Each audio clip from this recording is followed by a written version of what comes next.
नमस्कार मित्रांनो. तर मित्रांनो, शेतकऱ्यांसाठी खुशखबर आहे. नमो शेतकरी योजनेचा हप्ता शेतकऱ्यांच्या खात्यामध्ये वितरित करण्यात आलेला आहे. तर मित्रांनो, शेतकऱ्यांना मेसेज पण आलेला आहे आणि तुम्हाला आलेला आहे की नाही हे कमेंटमध्ये नक्की सांगा. आणि ज्यांना मेसेज आलेला नाही त्यांना काय करायचं आहे तर व्हिडिओमध्ये सांगितलेलं आहे. त्यासाठी व्हिडिओला पूर्ण बघा आणि व्हिडिओवर जर नवीन असाल तर व्हिडिओला लाईक आणि सबस्क्राईब नक्की करा. तर चला मित्रांनो, व्हिडिओला सुरुवात करूया.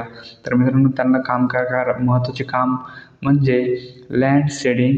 ज्या शेतकऱ्यांचे लँड रेकॉर्ड नो आहे ते येस करणे गरजेचं आहे. तर मित्रांनो, जर हे काम पूर्ण केले नसेल तर हप्ता तुम्हाला येणार नाही मित्रांनो. याशिवाय KYC करणे हे तितकंच महत्त्वाचं आहे. आणि ज्या शेतकऱ्यांनी KYC केलेली नाही त्यांना नमो शेतकरी योजनेचा किंवा PM किसानचा हप्ता मिळणार नाही. चौथं महत्त्वाचं काम म्हणजे आधार सीडिंग करणे. बऱ्याच शेतकऱ्यांच्या बँक खात्याला आधार लिंक होते पण ते आपोआप अनलिंक झालेलं आहे. त्यामुळे त्यांना हप्ता येण्यास अडचण होत आहे मित्रांनो. त्यामुळे हप्ता येण्यासाठी आधारला लिंक खाते करणे गरजेचं आहे. तर मित्रांनो, हे सर्व कामे पूर्ण केल्यास हप्ता मिळण्याचा शक्यता होईल मित्रांनो, मिळण्यास सुरुवात होईल. तर मित्रांनो, PM किसानचा हप्ता वितरित होऊन जवळपास 15 ते 20 दिवस झाले आहेत. त्यामुळे नमो शेतकरीच्या 7व्या हप्त्याचे कालावधी संपलेला आहे आणि आता 8व्या हप्त्याचा कालावधी सुरू झाला आहे. आणि अशा परिस्थितीत सरकार दोन्ही हप्ते एकत्र देऊ शकते.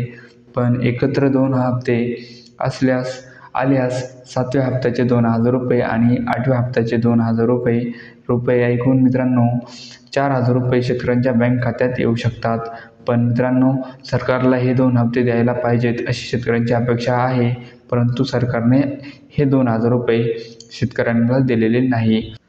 तर मित्रांनो, यापूर्वी मुख्यमंत्री देवेंद्र फडणवीस यांनी नमो शेतकरी योजनेचे निधीचे 6,000 रुपयावरून 9,000 रुपये करण्याची घोषणा केली होती. त्यामुळे शेतकऱ्यांमध्ये आशा निर्माण झाली होती.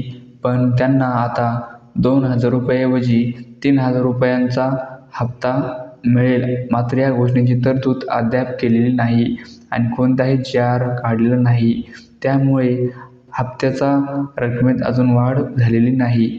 भविष्यात वाढ होण्याची शक्यता असली तरी सध्या तरी 2,000 रुपयाप्रमाणेच हप्ता मिळेल मित्रांनो. तर ठीक आहे, पुढे बघूया काय आहे. तर मित्रांनो, ज्या शेतकऱ्यांच्या PM किसान योजनेचा हप्ता आला नाही त्यांना नमो शेतकरीच्या हप्त्याबरोबरच PM किसानचा मागचा पेंडिंग हप्ता येऊ शकतो. बऱ्याच शेतकऱ्यांचे 15 हप्ते आले आहेत. पण 16वा हप्ता, 17वा हप्ता, 18वा हप्ता, 19वा हप्ता, 20वा हप्ता असे 5-6 हप्ते लँड सीडिंग, आधार सीडिंग किंवा KYCमुळे पेंडिंग आहेत. शेतकऱ्यांनी ही कामे लवकरात लवकर मित्रांनो करून घ्यावीत. ज्या शेतकऱ्यांची सर्व कामे व्यवस्थित असतील त्यांची पेंडिंग हप्ते नमो शेतकरी हप्त्याबरोबर 100% येतील. त्यामुळे शेतकऱ्यांनी आपल्या खात्याची स्थिती तपासणे आणि आवश्यक आहे. कामे पूर्ण करणे महत्त्वाचे आहे मित्रांनो.